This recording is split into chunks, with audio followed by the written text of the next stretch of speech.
Welcome to the channel if it's your first time here, and welcome back if it's not. Now in today's Fix It Friday, we're going to be looking at this. And this is a SEGA Mega Drive 2 console that I picked up on eBay. And it's actually got two faults with it. So I thought in this video today we can investigate the fault, hopefully fix the fault, and perhaps do a cheeky little upgrade on it while we're at it. But we'll see how things go because, well, I've not opened it yet, so who knows what's inside here. So I guess we should find out. Now I have looked at a Mega Drive 2 before, I think from memory. I'll put it up on screen now. But yeah, I've not had masses of experience of a Mega Drive 2.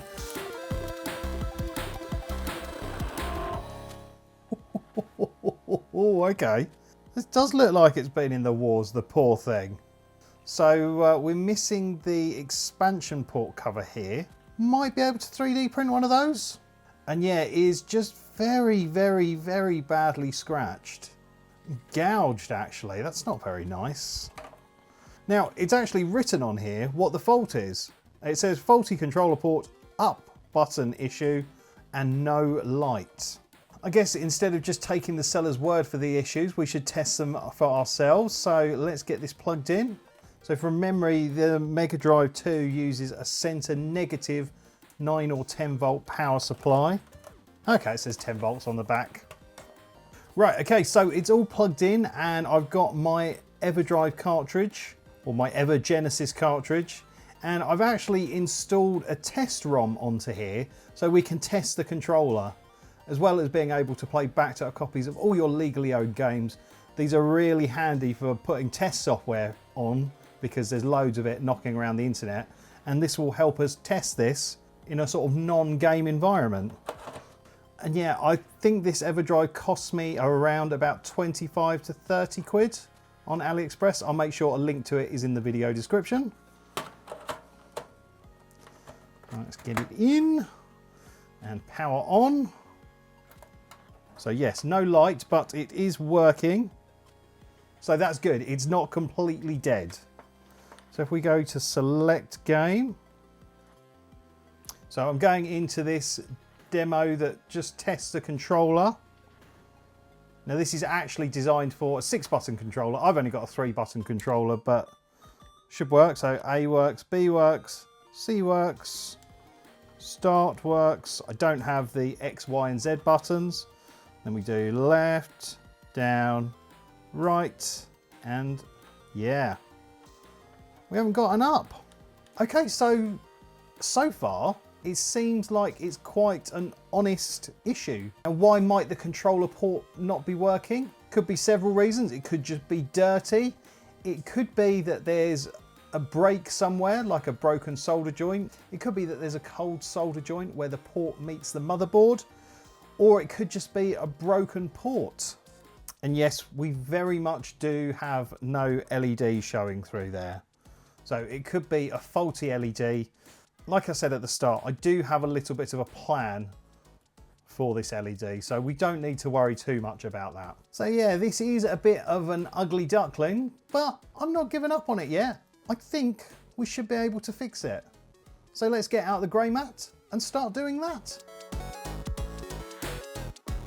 Okay, it's been a little while since I've opened a SEGA Mega Drive 2, so I might be a little bit wrong, but I think we've just got to undo these 1, 2, 3, 4 screws there.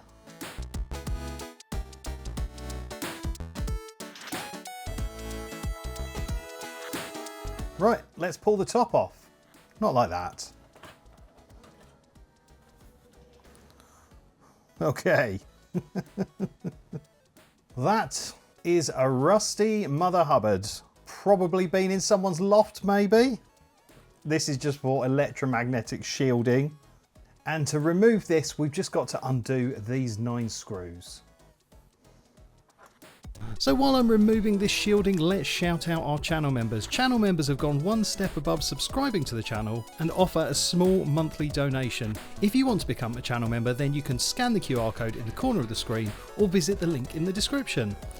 So anyway, our channel members at time of editing are the Kip fans, and then the Kip early birds who are Tim Salt, Sorcerer Stan, Mark C and Rob Lynn.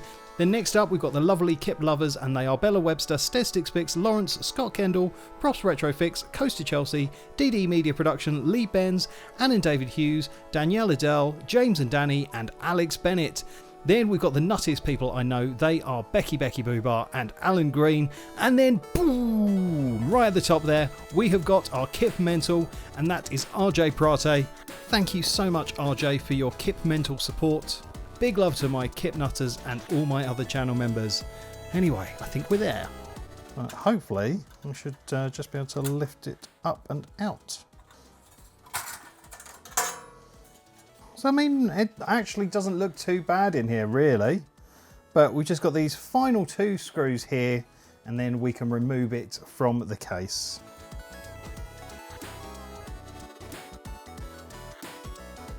And there we go, there's our motherboard. And my particular version is the PCBD MD2 VA 1.8 PAL.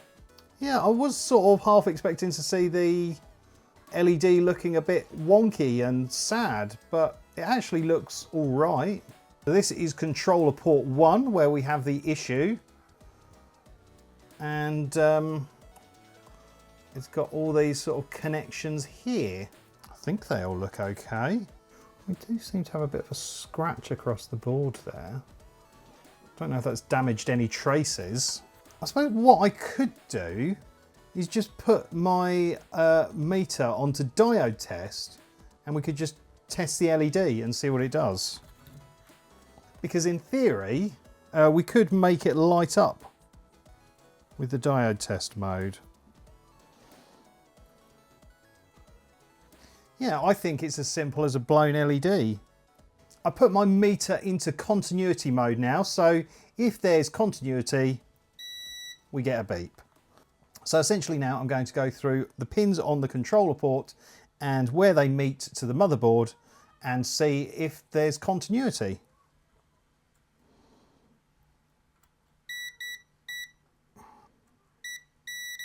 There is.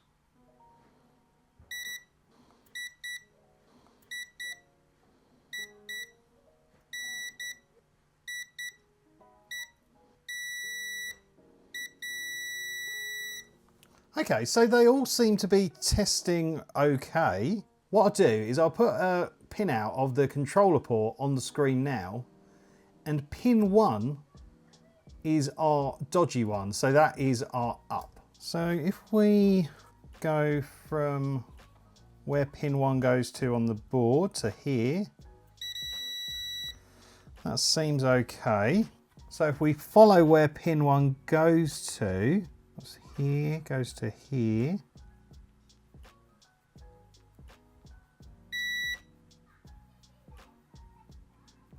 Oh, that's weird. We've got no continuity between here and here, which is just a straight line. It looks okay to the eye, but my eyes aren't very good. So let's switch to the microscope and have a little look to see if we can see what's going on. Okay, this is curious. So there's pin 1, and it doesn't look to be any issue with it at all. So if we just go from here to here, no continuity, but if we go from here to here, we get continuity. That's so weird, and I can't see any breaks or anything. Can you? Let me know in the comments if you can see any breaks at all, because I literally can't.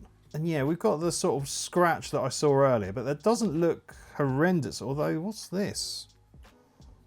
What's that? That looks bad. Is that the LED? That is the LED. What? Has someone tried to fix it? So strange. The tester sort of made it look like the LED was dead, so that doesn't make any sense. I mean, it is slightly moot because I will be taking that LED out anyway, but we can just reflow the solder there and see if that makes any difference. Okay, well, I'm just going to try reflowing the solder on that pin. I mean, I don't think it'll make much difference. It doesn't look like there's any breaks in the solder. Has that made any difference?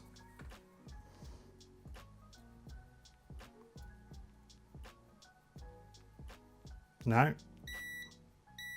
I really don't understand this. Okay, right. I'll tell you what. I'm going to put a bit more solder on this point here. And then I'm just going to get some tiny enameled wire.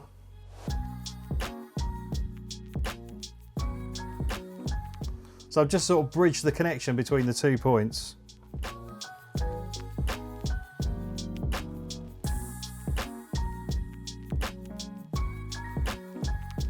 Right, so there should be continuity now. I mean, there should have been in the first place. There we go.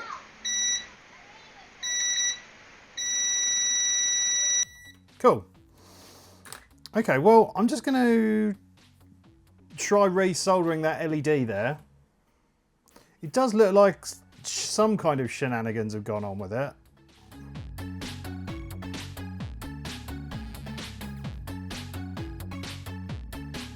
Okay, that's badly done, but I mean, that's literally my YouTube channel. Okay, well, let's just see if the LED works now. I don't think it will. Oh, actually, before I test it, you might have noticed that I'm wearing a Shmoo t-shirt. If you like my Shmoo t-shirt, let me know in the comments and I might get something similar into the merch store. Lots of people like the word Shmoo, seemingly.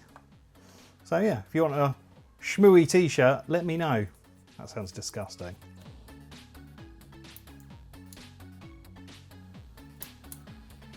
No.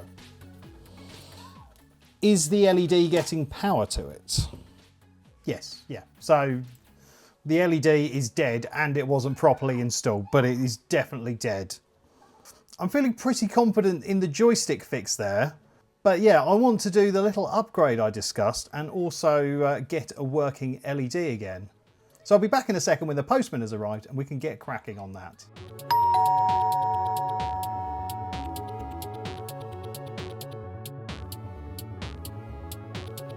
Well, I've had a delivery from Consoles Unleashed and it's a switchless region mod kit. Now I've installed one of these on a Mega Drive and I'll stick a link to that video in the corner, but this is for a Model 2 Mega Drive and it's a similar idea, but the installation process is quite different. So this board here is the mod board itself, and this board here is actually a replacement LED board. And yeah, that little square guy there is a new LED. So that's why I wasn't too worried about our dead LED on the main board. Now what I will do is, before I stick these into their final positions, I'm just going to tin all the pads that we're going to use. Now we're going to use most of these pads, but we're not going to use all of them. Now there's a DFO pad there, which is a dual frequency oscillator, and you can actually buy a kit that has a different crystal and it makes the switching between 50 and 60 Hertz a bit better. But at time of recording, those are sold out, so I can't get one of those. So we're not going to be connecting up B38, B39 or the DFO. But I think everything else on here we will be connecting. So I'm just going to get some solder flux.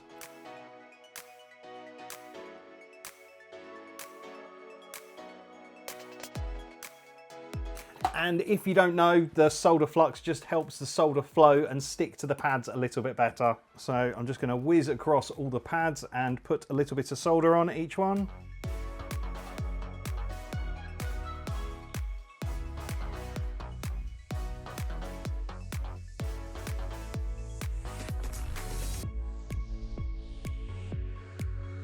And I'm just using some IPA to just clean off the excess flux.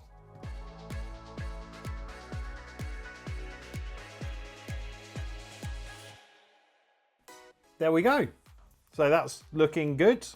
So there we go. That is roughly how they go onto the board. Now there are several different revisions of the board, and how you wire yours up might depend on the revision you've got. So now I'm going to show you roughly how this is wired up.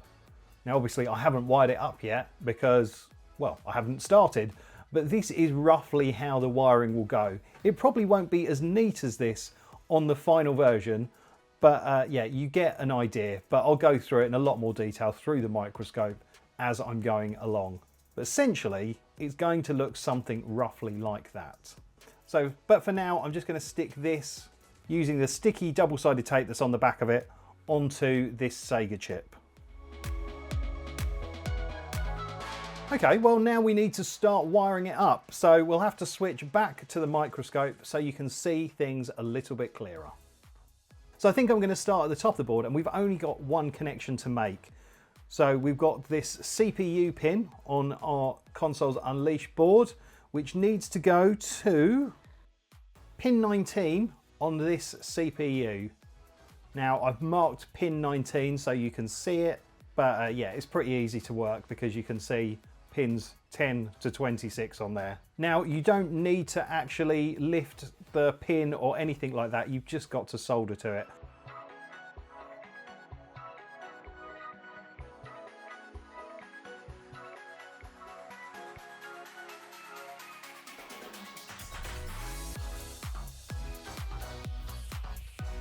So I've just routed that wire to go underneath the cartridge slot and come out the other side and head down to there. So yeah, we just got to now connect the blue CPU wire onto that pad there. Yeah, so that's gone on there really nicely. So CPU goes up under the cartridge slot, around there, and to pin 19. So now this is the most fiddly part of this, which I've not been looking forward to. And we've got to solder onto some traces and also cut some traces. So first of all, here is our LAN, which I guess is our language toggle. And we've got to cut the trace here and then scrape back a bit of the mask so we can solder a wire on here. And then here, in the same sort of area, we've got to cut the trace here, which is our RL, so I think that's reset line. And once that trace is cut, we need to scrape away a bit of the solder mask and solder a wire onto here. So yeah, good luck everyone. So I've just got my craft knife and I'm going to make the cut here just before it gets to that via. Obviously it's really close to another line and you don't want to cut that one.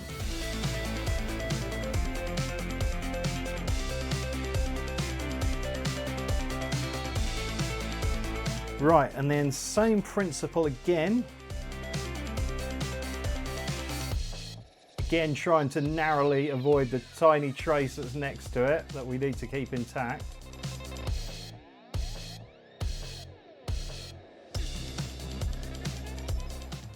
Yeah, that's clearly broken. You can see that one's very broken.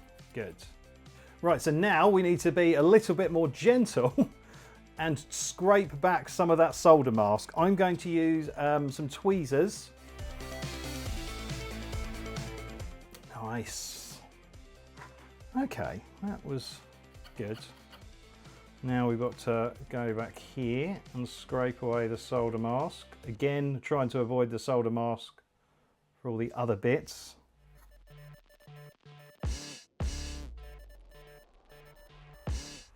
So there we've got some nice clean patches to solder our RL and our LAN. Yeah, I've not soldered directly onto traces before, so that'll be fun.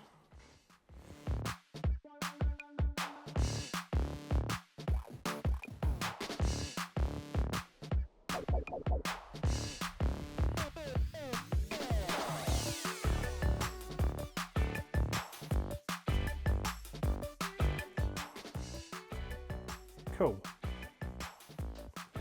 Think that's on? Yeah, I've just got to bring it round to there.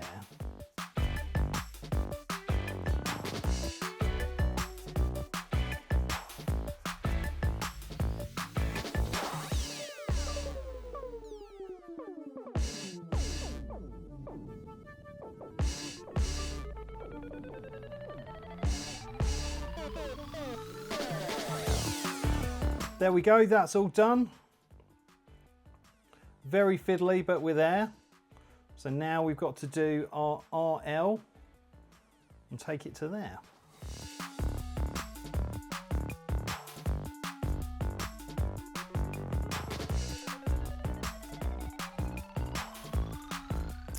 So there is our RL to there.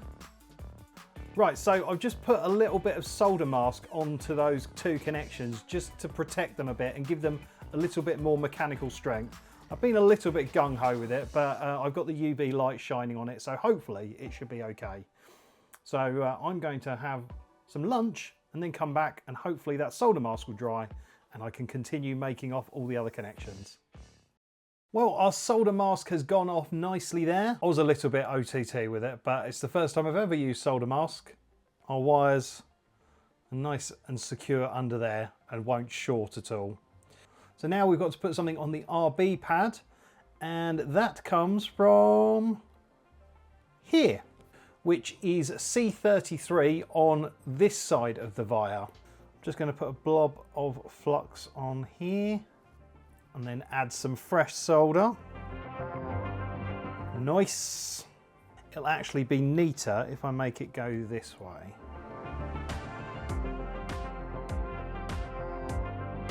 Because this region mod allows you to switch regions from the controller, and I think also reset the game from the controller, we need to hook up C6 and C9, and those are actually going to the controller pads for player 1. So we're back to where we were looking at near the beginning of the video, and we need to connect C6 to this point here and C9 to this point here. So I'm just going to put a bit of fresh solder on the C6 point and then put some fresh solder on C9. So I'm just going to get a bit of wire with a bit of length on it because we're going to thread this underneath the controller port. And then I'm going to put a black wire as C9. So you can see my two wires tucked under there. And then we put the black on C9. And then the green on C6. And then yeah, I'll just sort of tuck them around like that. Amazing, that's looking so good. I'm really pleased with that. Well, maybe not the LAN one, but you know, that was the first go. I'm going to work along here. So we need to look at doing our LED board. Our L50 and L60 are pretty obvious where they've got to go, but we need to get the CC from this point here that's under where it's going to go. The output from R9 goes to this via, which goes through the bottom of the board and then to where our CC is. So essentially, if we can tap off here, we can run a wire that links round and goes to our CC. So that's what we'll do. But I think before I stick the LED board down, I'm going to put that wire in.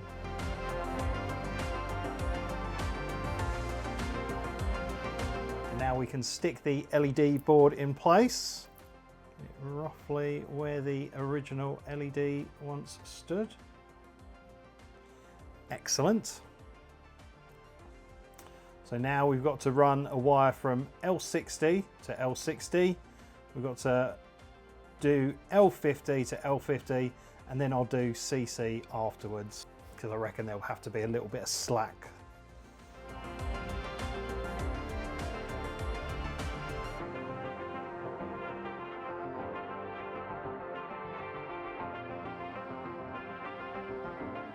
So our vid connection is going to come up here to this point here where it says JP3.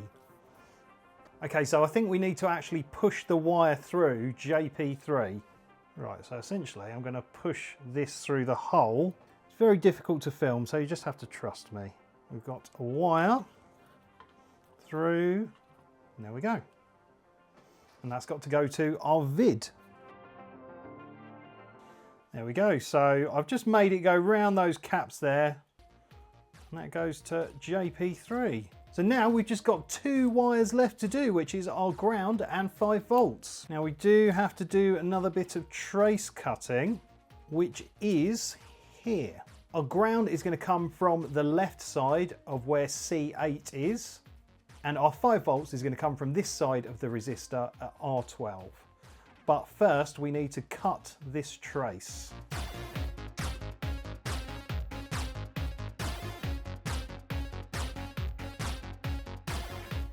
Just going to put a bit of extra solder on this side of R12.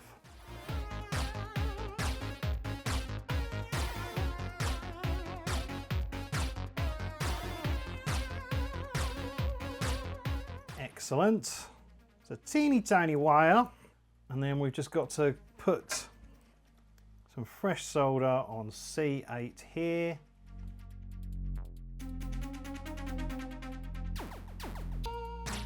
Nice. Well, there we go. The mod is done, and that's how it looks overall. I think I'm getting better at doing these. Yeah, I could have maybe done this little yellow wire for the video a little bit neater, but I'm actually pretty happy with how that's turned out. And yeah, my first time using the solder mask, quite enjoyed that. Might use a bit more of that in the future. I think what I'll do is I'll get this back together and then we can test it. But I'm not going to make you watch all of that because this video's gone on quite a while anyway. So let's use the power of YouTube and reassemble this into the case. Well, there we go. It is done. Oh, and also I 3D printed a bit for the side cover. It's not perfect. It looks 3D printed, but I think it's better than having the gaping hole there. And obviously this is not the best example of a Mega Drive 2 out there, but does it work? And have we fixed the controller issue? And have we fixed the LED issue with our new LED? So let me just have a little shifty around and we can test everything out. I can get my screen and everything and we can see if the region mod works and we can see if we fix that controller port. So yeah, back in a sec. Right, okay, let's see what this does. Let's turn on the power. Yes, we've got the light. Excellent. Do we have video? There we go.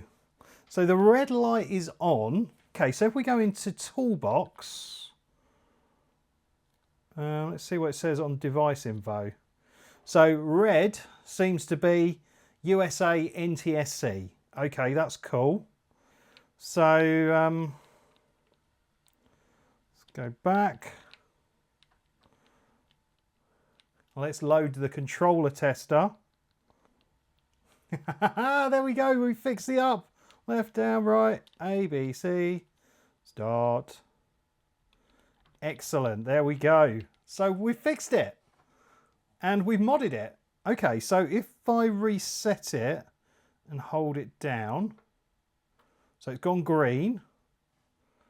And now that's telling me it's syncing at 50 Hertz. I'm going to Toolbox, Device Info. So now it thinks it's an EU PAL version. So if we hold this down again and it goes orange, don't know if that will update. No, it won't. That's gone to 60 Hertz again. So if we power off, then power on, still on orange, device info. There we go. So it thinks it's Japanese NTSC. So if we go back and select game, this is the great test one. We do bare knuckle.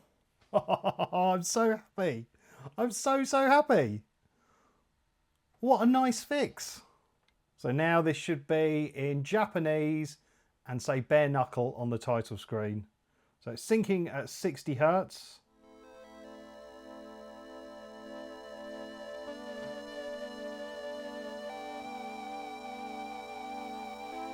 Yep, so if I press the start button, says bare knuckle. Excellent.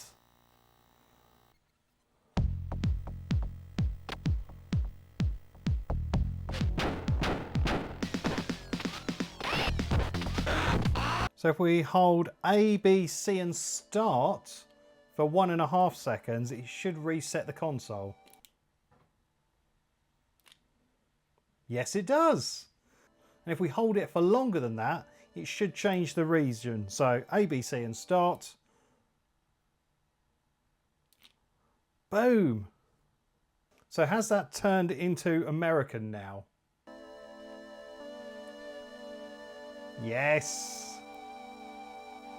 And then if we hold it down for longer and get the green light,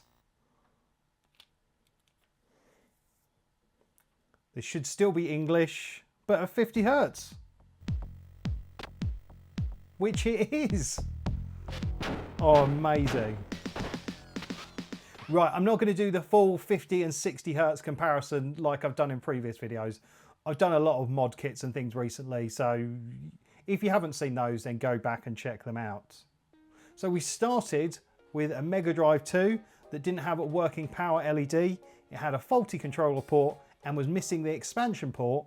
And now we've fixed the controller port, we've made a cover for the expansion port, and we've replaced the LED and added the region mod. So it's a color changing LED for our region, and it all works perfectly. Yeah, it looks a bit rough, it's a bit scratched up, but that's okay. It all works as expected. That has made me happy. I hope that's made you happy. I really love doing the repairs and mods, and I hope you do too. I must admit, I was a little bit nervous about doing the mod on this, largely because I've never had to scrape back solder masks before and solder wires onto them. That was a little bit scary and a bit daunting, but that actually turned out to be probably one of the easiest parts of it. So yeah, it just goes to show that sometimes jobs that you expect to be difficult can actually be quite easy. And sometimes the opposite is true. But once again, for £12, that is a nice little mod from Consoles Unleashed. If you've never used them before, then definitely go and support them. It's great to support UK-based companies like that who are making such cool little modifications. And maybe if you've got this far in the video, maybe just say in the comments, you've got Shmoo all over your shirt, just so I know that you've been paying attention. Right, well, on to the next video now. If you haven't seen it already, I've recently done a video on a handheld Sega Nomad-ish that I got from AliExpress. If you're interested in Mega Drives, then you'll probably enjoy that one, although that did prove to be quite weird. So that's it. Thank you so much for watching. Don't forget to like and subscribe, but for now, it's game over.